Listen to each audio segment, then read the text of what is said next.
Hey, so in this short video today, I want to cover the question that we get asked on every single sales call, on every single monthly check-in with a client, or every single end of month, start of month check-in. What do we spend this month? How much do we spend? All of these questions related to what should my monthly output be in terms of spend. So what we've come up with and what we use is a marketing contribution budget, which is an Excel sheet that we found ourselves online, but I've found it to be very, very useful. What it does is breaks down the main key metrics that we have in the business in terms of our costs, our fixed costs, which include employees, staff, software, and any events or any other additional costs that we incur. And then it factors in two main revenue metrics. So one being your cash, which is money that you want to collect on a 30-day basis, and then your revenue.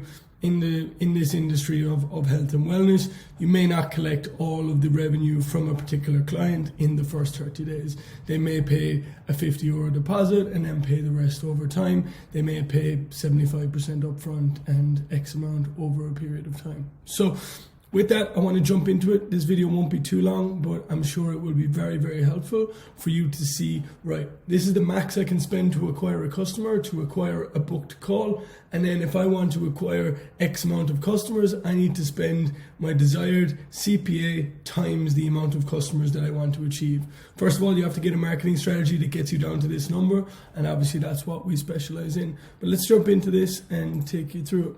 So in this, we have our average payroll, which we've done it for a hypothetical business where we've got 8,000 in payroll, we've got 600 in software, and we've got 800 in average events. Obviously, you can plug in your different numbers here. Payroll, we've included rent as well. So small enough costs. At the moment, this business sells 240 units per month, which for, let's say, a salon or a clinic is 10 people per day, 6 days a week. Gets you 240 customers per month. Of those, we collect 150. So if we actually do the maths on that real quick, 150. So we collect 36,000 on a monthly basis.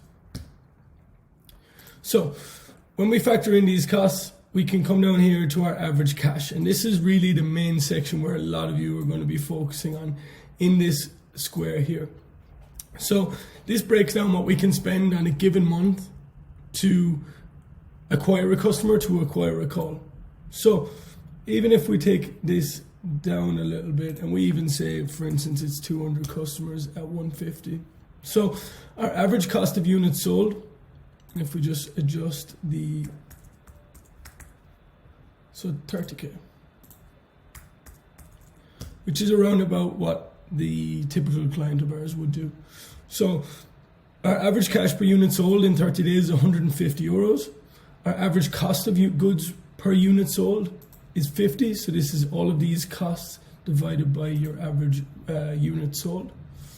Our 5% cash lost customers. So this is chargebacks, refunds, all of those unfortunate things. And our 20% profit margin. No one really factors in their profit into their actual marketing spend, but we're in business to make money. So it really should be a cost that you're factoring in from the very beginning. So let's say we want to take home a very modest 20%. This means that from our €150 that we collect, we're taking home our 30, we're losing 750 as a margin for error, and our cost to fulfill that customer is €50. Our marketing contribution can be up to $62.50 to acquire that customer. Now you're probably thinking that's really, really expensive, but factoring in all of these costs, that's what we can afford to spend. And now let's say we've got a poor conversion rate of 30%. We can afford to spend $18.75 as long as we maintain 30%. We can afford to spend $18.75 to get a qualified booked lead. A lead in general, a warm lead, an inquiry, that's what we can afford to spend. For revenue, it looks a little bit different if you're on a credit-based system, but most of our clients will be working 30 days to 30 days, planning out their spend month by month. So in this case, if we need to acquire 50 new customers, our total spend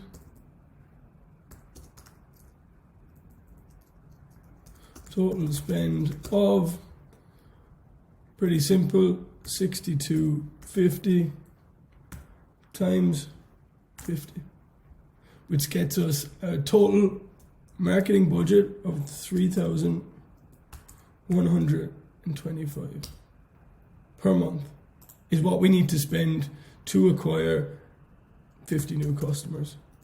So rather than you saying I need to boost a post by 50 euros, or I need to spend X amount, or I should spend 1,000, we can bring it back and be a lot more analytical about what we do. We can say categorically, once we hit these numbers, we know you're safe taking home your profit, we've covered the cost of staff, and we can, as long as we don't go above this number, all of these metrics are safe. As long as we don't go above this number, we're firmly in line with where we should be. So even if we take this up and we go to 40%, we improve our sales process, we can afford to spend a little bit more here. Even if we want to increase our profit margin and we want to go to 30%, it goes down a little bit to 47.50.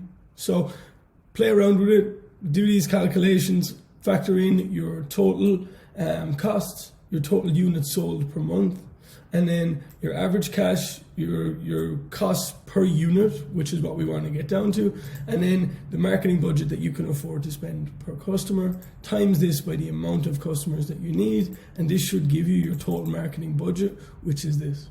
So hopefully this video was useful. This is a really, really big gray area for a lot of our clients. They don't really understand how much they should spend, why they're spending so much.